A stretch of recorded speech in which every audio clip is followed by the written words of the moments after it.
Today is Thursday, November 19th, and we are interviewing Eric Fogelson in Taylorville, Illinois.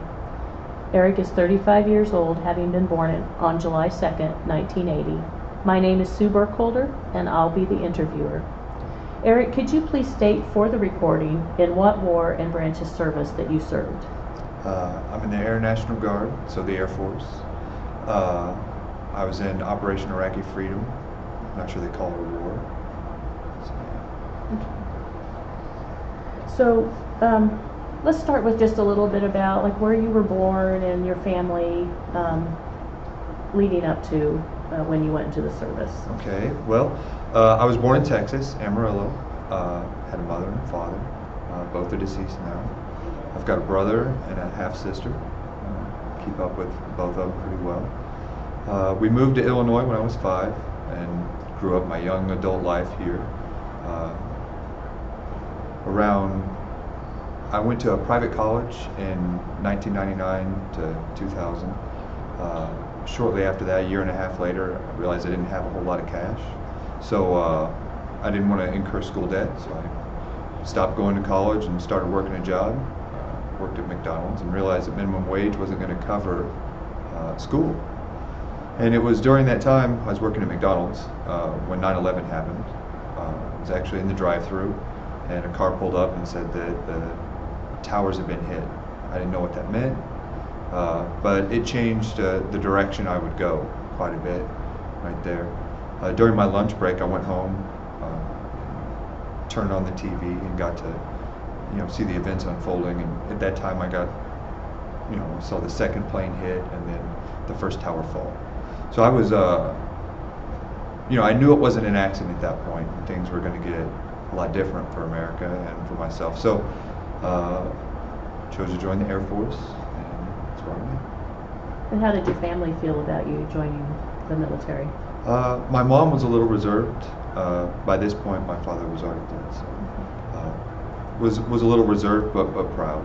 My father had military, so it was something she could understand. So you served in you were in the Air National Guard, mm-hmm. The Air Force, and when you signed up, what was the training like? I'm sure you went to basic training and those type of things. So tell me a little bit about that. So before 9/11, things were a little bit different. The Guard component hadn't been activated quite as much as it was going to be in the next 6 years. Bush made very active use of the Guard component to execute a foreign war. So for basic, I had the idea that I was going to go to basic somewhere in the next 8 to 10 months, and I'd signed up somewhere around January, 2002. February 13th, I think, somewhere in there, they gave me a call and said I was going to get on a bus. Away I went. So then it was very, very quick. I wasn't quite ready to go, but I got ready to go. Got on the bus, got all the way down there to Texas, and they, it's a unique experience. If you've ever been through basic, you know what happens. You pull up to the base, they drive you in, they're pretty nice to you, and then they're not. They're really loud, and it's 4 in the morning, they're yelling at you. So you scramble off of the bus and climb into the bunks in the barracks, and it begins that. Basic was pretty straightforward for me. I did get sick pretty bad around the 3rd week. That lasted through the 5th week. That was pretty tough. You have individuals from all over, even from like Hawaii, so Samoan individuals, and individuals from Puerto Rico and stuff like that, who are all in this closed confined space, from Alaska. And they all come with their own different immunities and kind of colds that they've been fighting off. So you get this melting pot of people getting sick, all crammed in these tiny rooms. So that was really pervasive when I was there. It was cold, February, March. Around the 5th week, I was bleeding from one of my ears pretty bad because I had a real bad ear infection. But got through the 6th week, because I'm in the Air Force. 6 weeks is pretty light for basic training. It's a good experience overall, just the sick part. The call home was really an eye-opener. I hadn't had a strong emotional experience, especially with my mom. But when you go into basic, they kind of take away, your identity, who you are, and they build up who they want you to be, and it really works. But then when you go back to who you're gonna be after they've taken that away, it's really kind of like a coming home moment. It was really nice to get that phone call. So, did what you learned in basic training make you question everything you knew before you joined? No, I understood basic pretty well. It's really straightforward. I'd already had some college, so I understood a little bit about indoctrination.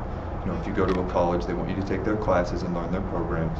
And I'd gone to a Christian college, so there was quite a bit more of that. And in the military, they don't hide that part, esprit de corps, that kind of thing. They want you to have morale and understand the purpose that you're there for. Our military isn't a military of individual identities to go do whatever they want. It's individual identities to protect individual identities. With that, there's a sacrifice. So you learn that the very first day when you make your pledge, and they make it very clear immediately. After you were done with basic training, did you go on to advanced training? And if so, tell me about that, please. Yeah, so basic was pretty quick, 6 weeks. And like I say, the 5th week, which we called a warrior week, was an active week where you go out and do drills and stuff. Still light compared to the other branches. Then the 6th week is kind of a rest week. Right after that, they put you on a bus and you go to your tech school, where I would learn what skills I would need. I became an aircraft maintainer, electrical and environmental systems. So I was going for that, ENE. Totally different worlds from basic to tech school, but understanding that stripping away of identity, they spend the first month, 90 days to put back on that human characteristic. So they're really, really active about that. They don't leave you alone to figure out whatever you want at that point. They put you back together, and it went really well. The tech school was a very enjoyable, growing experience for me.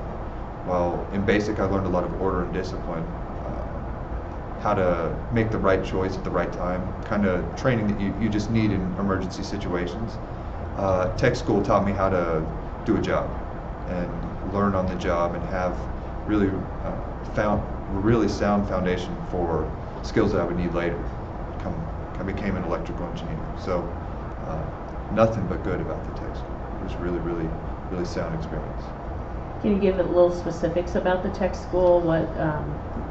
What kind of training maybe they gave you? Sure.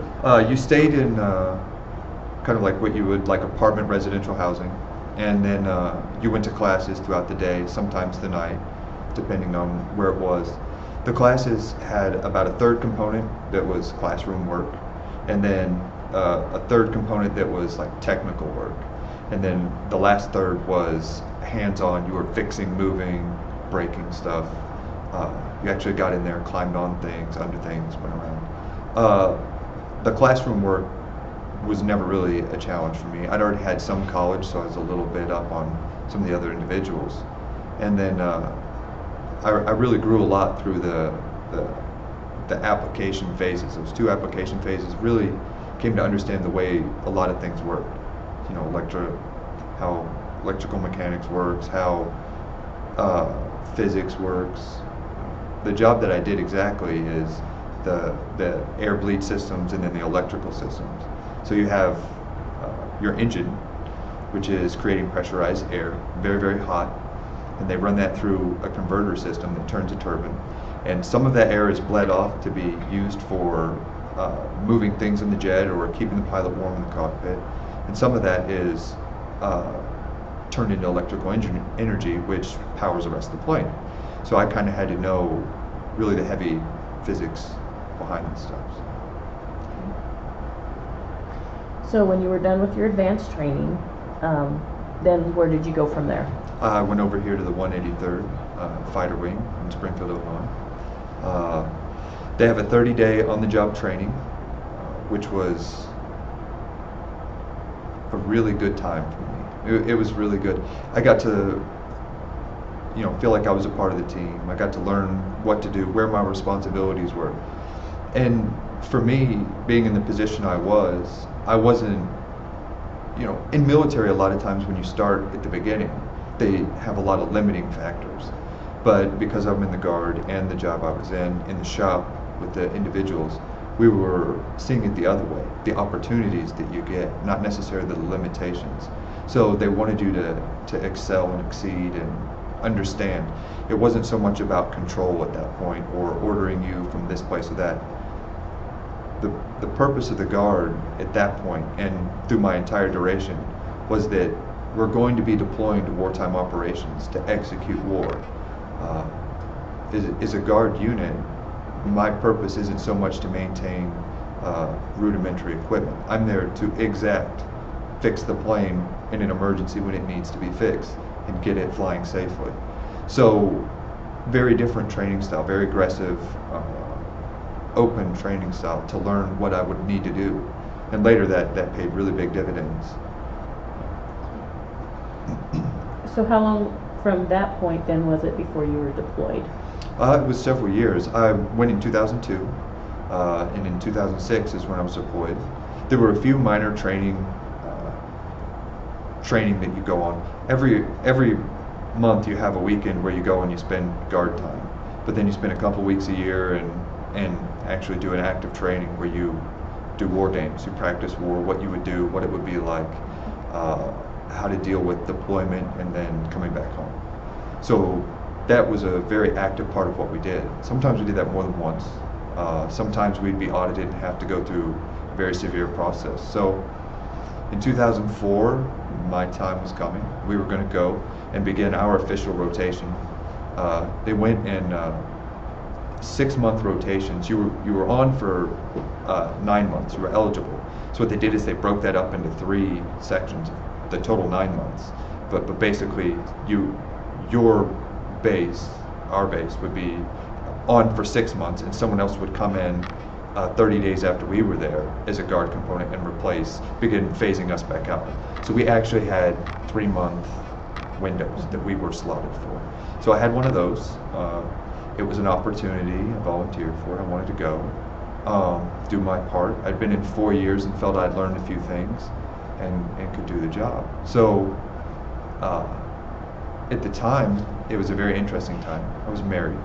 I had a wife, and prior to our marriage, she got in an accident. She was paralyzed. She was quadriplegic, and had, through the course of time, just the nature of people who were paralyzed for long periods of time, she had gotten a sore, and it had gotten infected and needed surgery and hospitalization. So during that period, she was going through the final stages of those surgeries and was going to spend a significant time in rehabilitation after that.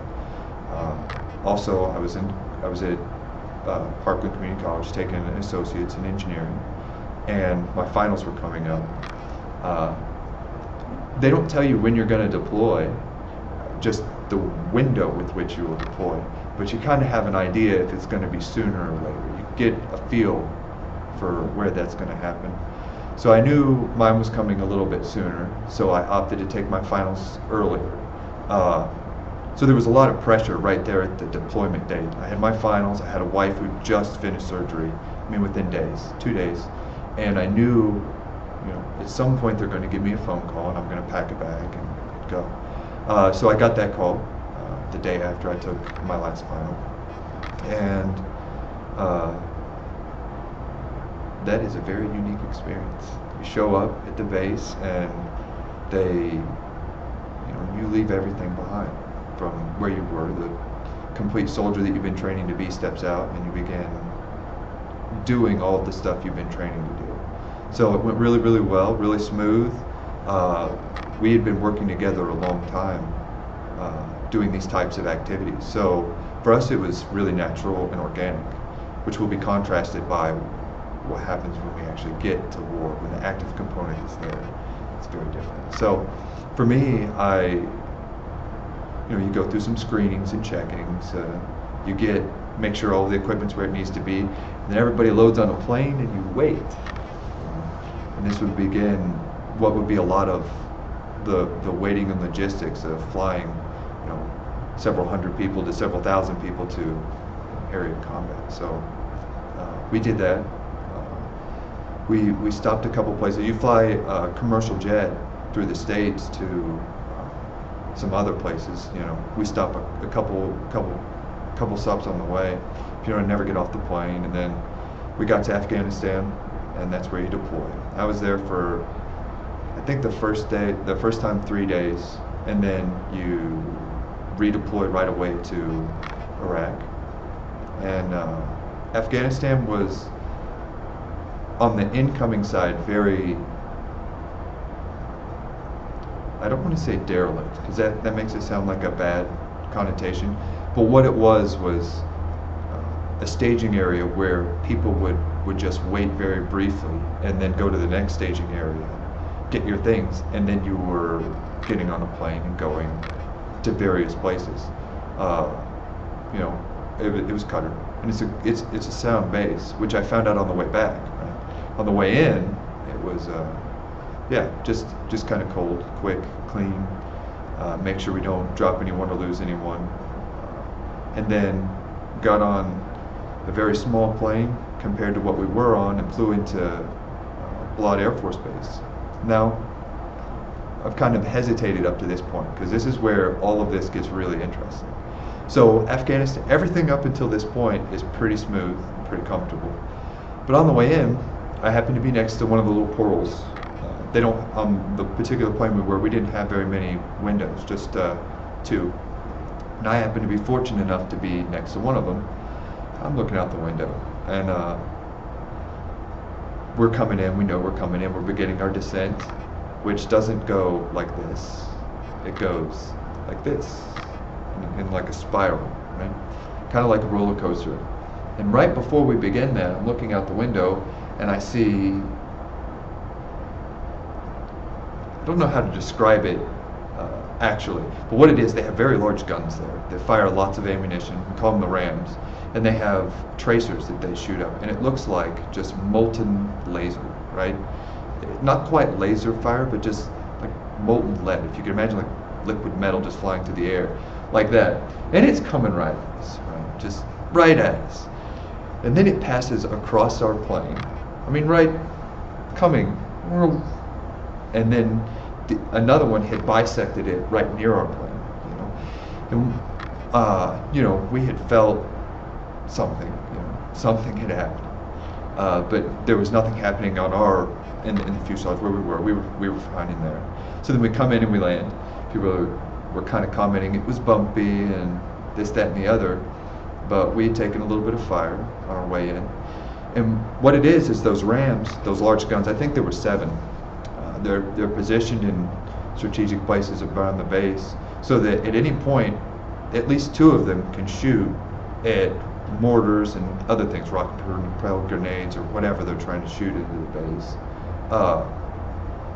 And that's what they were doing. They'd actually shot something out of the sky that was trying to knock us down, and it had worked, and we didn't die, and came in. And that was a really good setting of the stage for what would be Balad for me. They called it Mortaritaville, had a lot of action.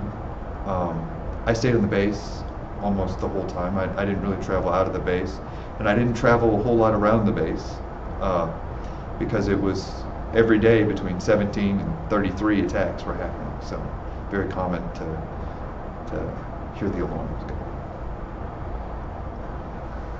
So you're there in among all this fire.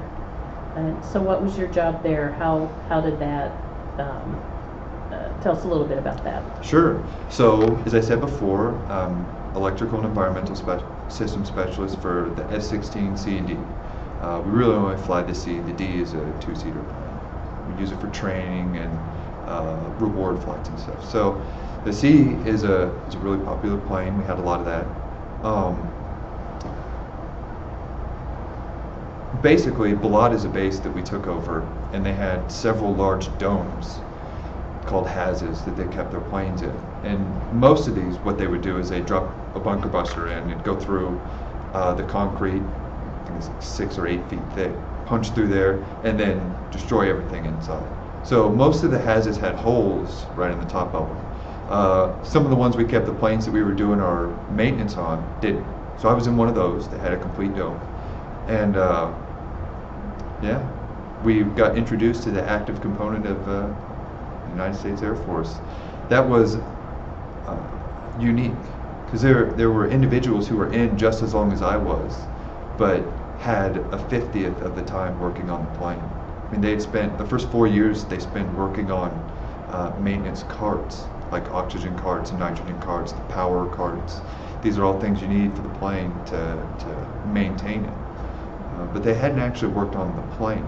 So our shop, the electric shop, and the active components electric shop, someone gets to be the leader. Whoever's been there longer and has the highest rank gets to be the guy. And we happened to have an active individual who had done that. And he was not the best and brightest. And he'd worked on C-130s, not F-16s, so he didn't really know what he was doing. And he kept making a lot of mistakes. I mean, a lot. Eventually he got removed from his position. And that made the first 45 days or so of that deployment really bumpy, because we have an active chief who wants the active component to look good, but this individual is not doing what it's supposed to do. So we had a lot of extra duties and things that were uncomfortable. Even in a wartime situation, they were still sorting out their order and discipline amongst themselves. This was never a question in the Guard. We don't, it was never a culture. But for them, it is. It may still be that way. Anyway, this individual got removed, and then the Guard component supervisor was put in place. He was the second in rank and in time in service. After that, things went much, much more smoothly. Up until then, it was pretty brutal. But what we did exactly were, if a plane was damaged, we would repair it if it was repairable. And the way maintenance works on planes, it has a time component. So every 120 days this has to happen. But it also has an hours component. So every 100 hours of flight time, or every 500 hours, these things have to be done. And they have special wartime, ways of doing the procedures. So that's what we were executing most of the time, were these checks and repairs. Yeah, I'm proud of the job we did. We were very effective at fixing the planes and getting them up and in the air and where they were supposed to be. Very rarely was there a delay on our part, especially the Guard component. What was the physical look of the base? I mean, obviously there would have to be some parameter protection and that. How you think can you so? explain that? Well, I would think so. It's an excellent question. It was really unique at Balad, because you're in a desert, right? I mean, we're in the middle of Iraq, 12 miles south of Baghdad, and more or less the base. You could, American military had taken over the base, and until then, it had been an oasis, a tropical paradise. They had sophisticated irrigation and all kinds of extra things that we didn't entertain, right? So on the base, you're seeing a lot of dead foliage and stuff from like very, robust plants, palms and stuff like that. And the base itself had considerable damage. The parts that we used obviously were functional, kept clean, they looked fine. But this is where the derelict word comes in. It really was kind of left to the side. You could tell that it was wasting away, instead of, and we're not there to make it look pretty. But you could kind of get the idea from the care of the place that the focus was definitely very much somewhere else and not in the base. So, and that was more or less how it is. The base-wide attention was relatively low. and the comforts on the base were relatively low. But the outside of the base activities were nonstop, constant. Going from Afghanistan to Balad, it was a very, shocking is not the right word, but you get used to missiles and bombs and alarms and helicopters and planes. That wasn't in Afghanistan at all. Once in a while, maybe once or twice a day, you'd hear a helicopter. So it was a really, really intense wartime experience. The perimeter of the base along a very long stretch on the way to the depot. So basically what the depot is where you go get things that you need and bring it back, kind of like storage, to where you're working. So the way our base was set up was they had some airstrips here, some very short airstrips over here, and this is where all the maintenance happened. If you go around the other side of the base, the very long side of the base, they put the depot back there. So they had a big burn pit over here. Anyway, this long area over here is open to a river of some kind, quite a ways out, and then palms. So on the base, you see nothing but like dirt and rock and desert. But you look just out this other way, and it looks like Florida or the Bahamas. I mean, there's water and palm trees and stuff. But also over there are people trying to shoot you. So you drive your, they call them bread vans, or just like a little mini truck or whatever, with covered back, down those throughways, and they would shoot at your truck. And that was always, I mean, you try to play it cool, but it's very exciting when they hit the truck. And you like, what? Because they've got a speed limit. They've got these just monstrous speed bumps at the beginning and at the end. But in the middle of this, there's nothing. So you go as fast as you can to get through there because they shoot at you. And it's not every day, but probably over 3 months and 15 trips, I probably got shot at 10 times. And that wasn't comfortable at all. They hit the truck a couple times. One particular time I was laying down on they had these benches in the back. I was just kind of laying there, and another gentleman in my shop was sitting on the floor, and one went through near his head and right above me, right where we were. Oh man, that was, after that I had a very strong aversion to going out there. I just didn't want to, and it wasn't really economical to wear your flak vest in the van. When we were issued, gear to deal with these things, full helmet, Kevlar, big black flak vest, 70-pound monster, trauma kits, stuff like that, to deal with emergencies if they happen. But that was unique and pretty uncomfortable. Made going to the depot a lot less fun. Another thing that they did a lot, call them the enemy or whatever, they would fire into the housing areas a lot. So in your housing areas, they put up large cement barriers, basically like big cement walls. They just have like a little footing and then a large wall that goes up 20 feet, something like that. And then they would layer that around as much as they could. They were still putting those up, and this is part of where the care for the base was going, because this is where the attacks were happening. And most individuals were staying in tents, maybe if you were lucky in a camper. I was lucky and I was in a camper, but also they think that more prioritized people sleep in campers.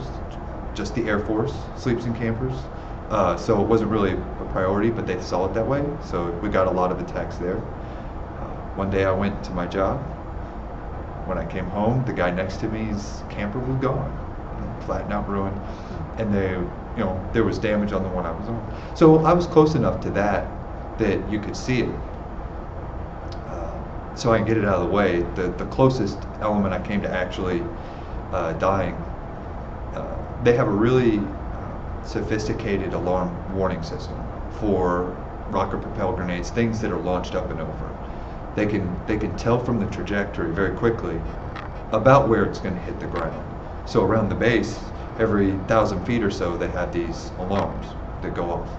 And if you're within, you know, 500, 300 feet of where they think that's going to land, you wouldn't hear just the alarm. You would hear it say incoming, incoming, incoming.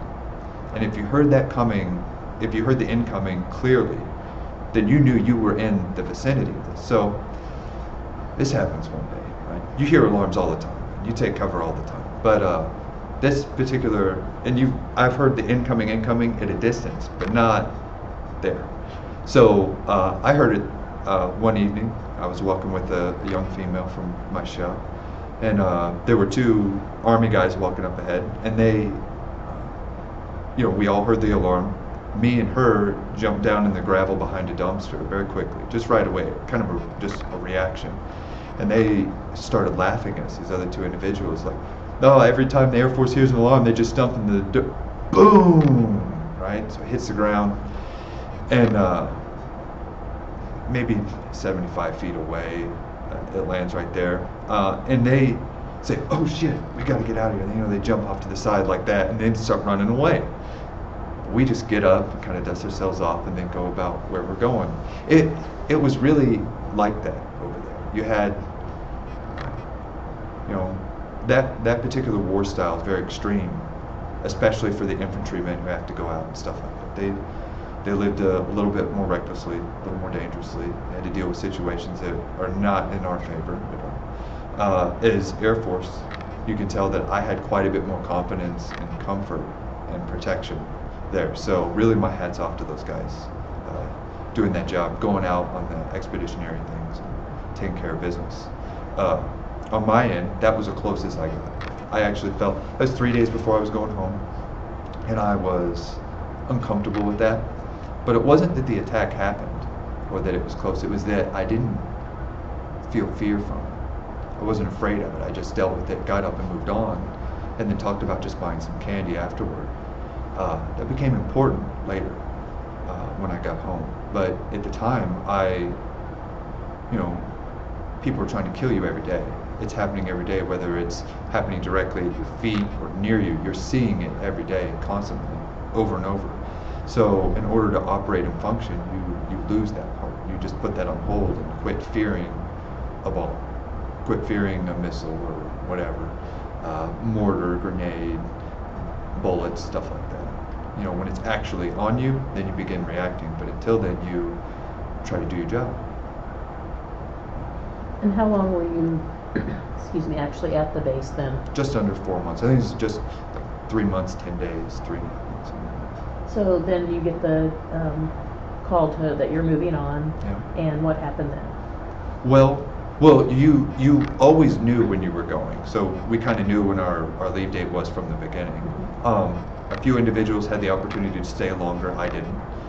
So when it came time to go home, your bags are already packed, really. I mean, you never really unpack. You live in a tent, or you live in they have a camper. If you've ever been in a real little camper, they have two people who live in that. So there's nothing in there but a stand and two, you know, small beds to sleep on. The tents are even more, you know, confined.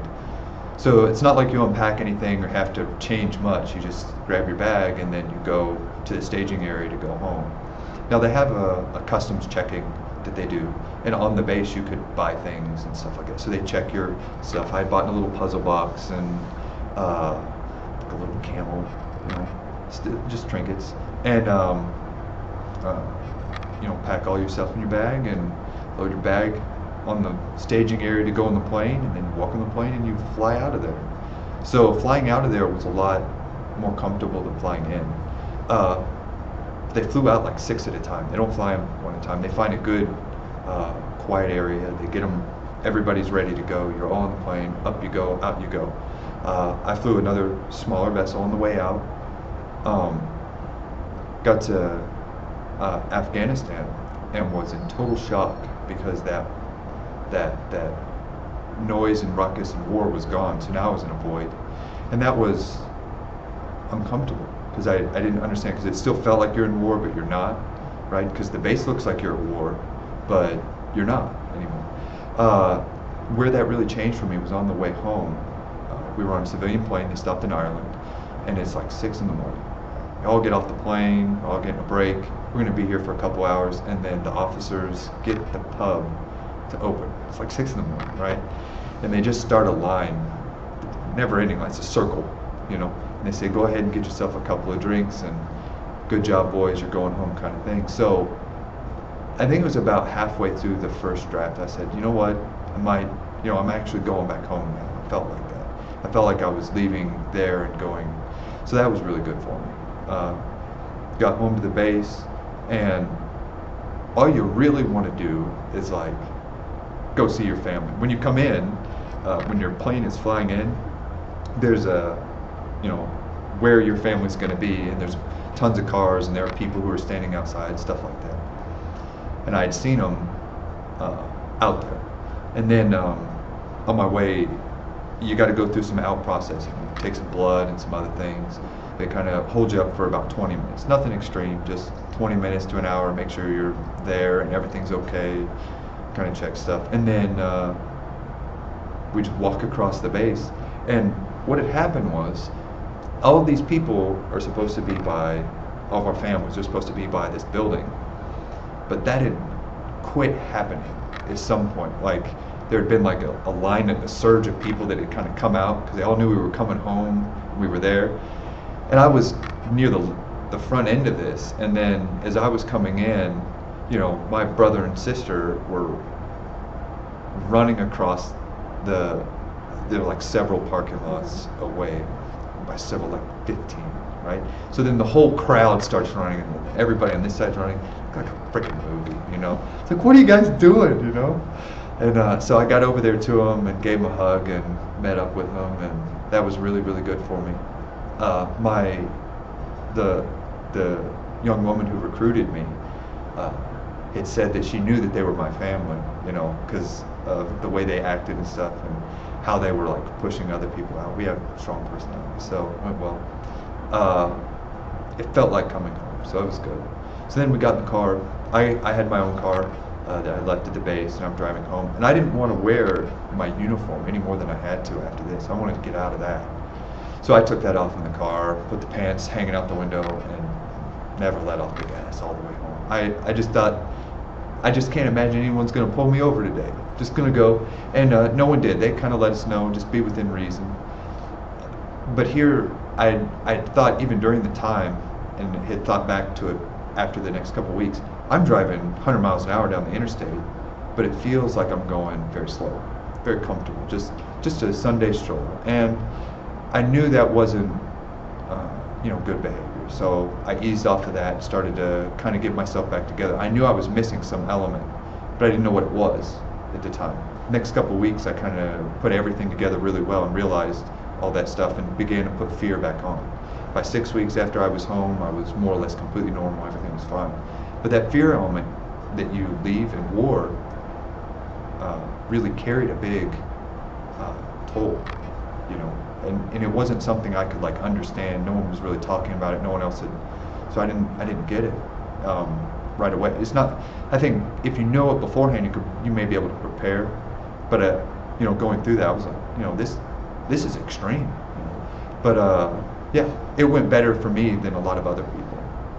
During my 3 months there, some of the people you work with, you watch them begin to wear down and break down, and it gets them, and that's that real stress, that trauma that is really hard to describe because it's all internal, but it happens. And more or less, it's that breaking away of, or suppressing of, who you are, your identity, your emotions, stuff like that, the way you respond. Fortunately, I got all of that back. Some of the people I was with still don't.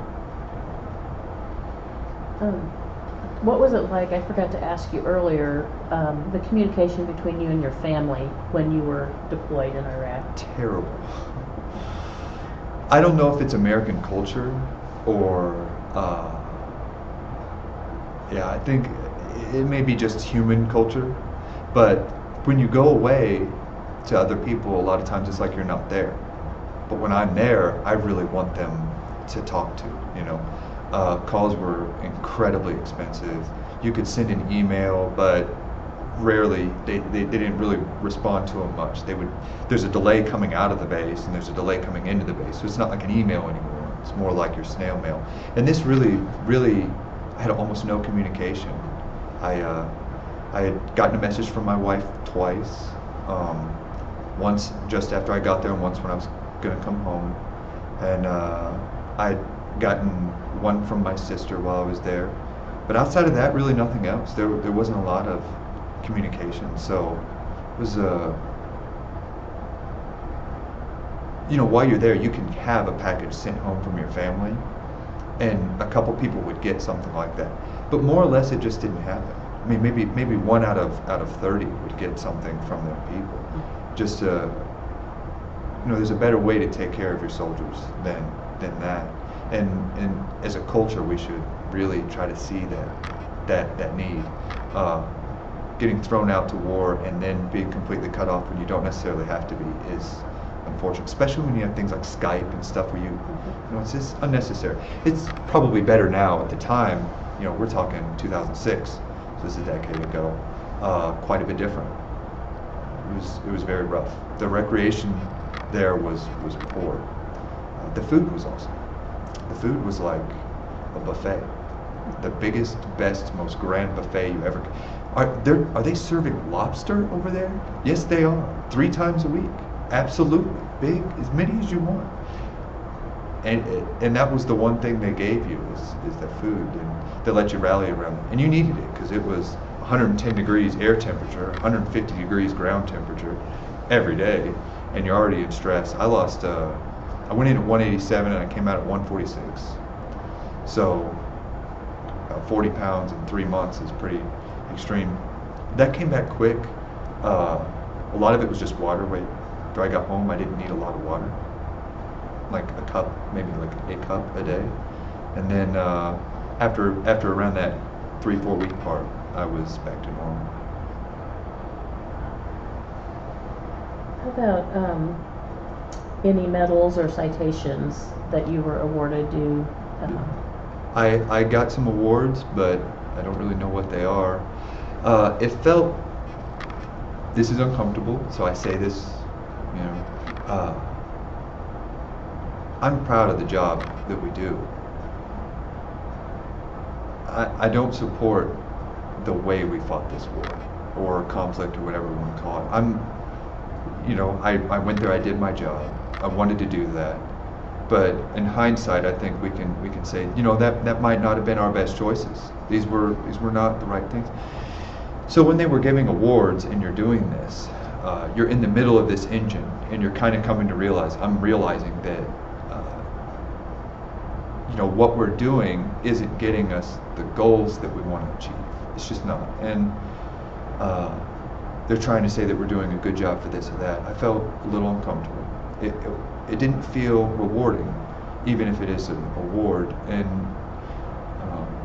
it's similar to the way we are doing it today, just much less efficient. Today, we target their leadership and stuff like that, and do airstrikes and a more protracted stuff. But we weren't protracted. We were there, and that was a much more large expenditure of everything, for what we needed to be doing. So. What about any friendships? Have you continued any since Absolutely, that time? yeah. Yeah, I still talk to 2 of the people that were in my shop regularly, once a month. I call one on the phone. Every now and then we'll get together, we'll kind of visit. It's every couple of years kind of thing. I live in Florida and Texas, so I'm in Illinois, so it's kind of a distance. But yeah.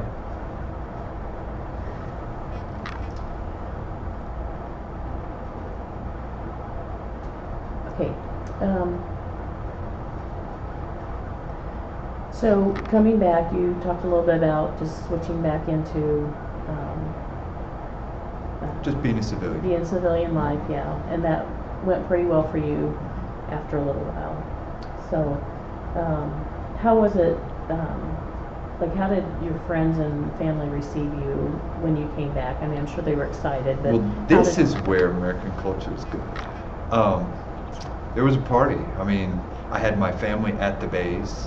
When I got home, they, instead of sending me a package, they decorated my house with, oh, my sister is a goofball. I'm 26 years old, war veteran now, and she's got Barbie crap everywhere. Barbie stringers, Barbie plates, Barbie toothbrush, toothpaste, lots of fun stuff, you know, and just, they had like little stages that they had written down, like, I had all my friends there and everything, had little stages, like, go to, one is like, if I were to get gifts in a package, this is the first one, open this one first. And so there were a bunch of those that led me through my whole house, and just fun. That went really, really well.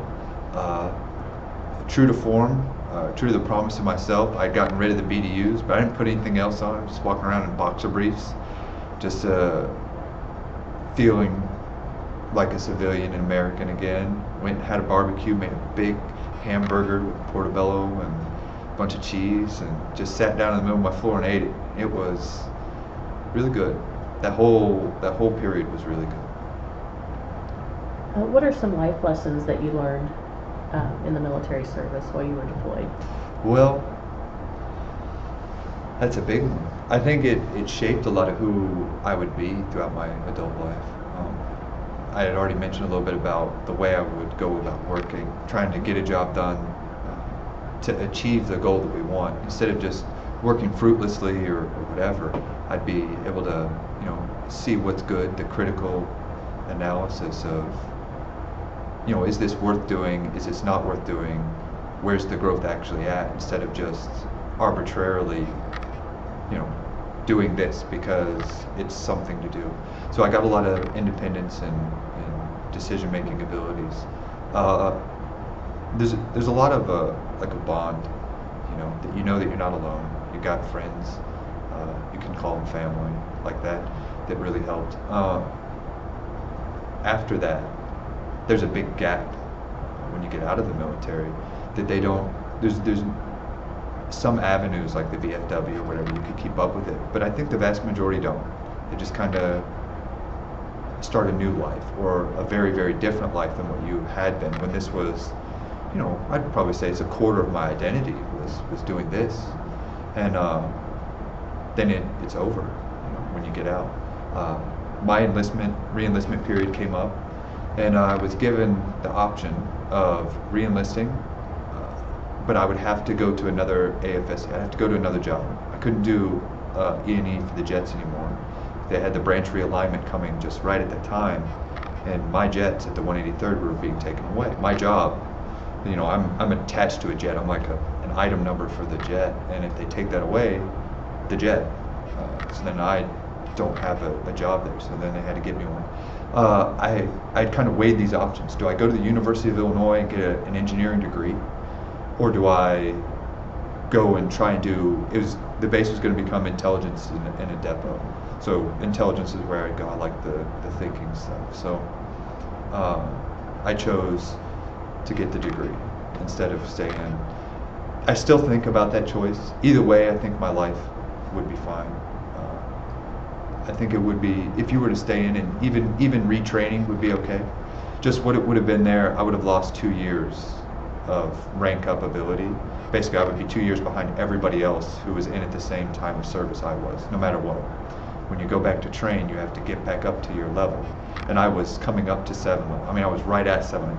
I had taken the test. They just have to award me 7 level, which takes 5.5 years to get. You don't get that in a night. I would have to get back up to 7 level in the new job before I could rank up to tech sergeant. And I just, I didn't want to give that away. I didn't want to give 2 years of my progress or whatever. In hindsight, I could have done it, would have been fine. And going to the University of Illinois was still very good for me. I learned a lot. It was a very beautiful experience. Well, what message would you like to leave for future generations who might hear or view your interview? Yeah. Military or not, as an American, we're very independent and responsible people. And whether you join the military or go to school or whatever, I encourage you to civically consider that responsibility as a part of your identity. I exactly want people to do more with themselves for the community that they're in, whether it's at your school or at work or your church or whatever. Really broaden that out and make that a part of your identity. In the military, we all have this. They give it to you. That's part of that indoctrination process, and then putting your identity back on. Is that they have put something in you to keep you attached to each other, attached to a way of living, and I think that's really important for American culture at all levels. We're so self-independent and see who we are, but we don't necessarily see the guy across the street or the guy down the street even. He's screwed, and I'd really like to see more of that. Well, I want to thank you very, very much for agreeing to the interview, and thank you so much for your service to our country.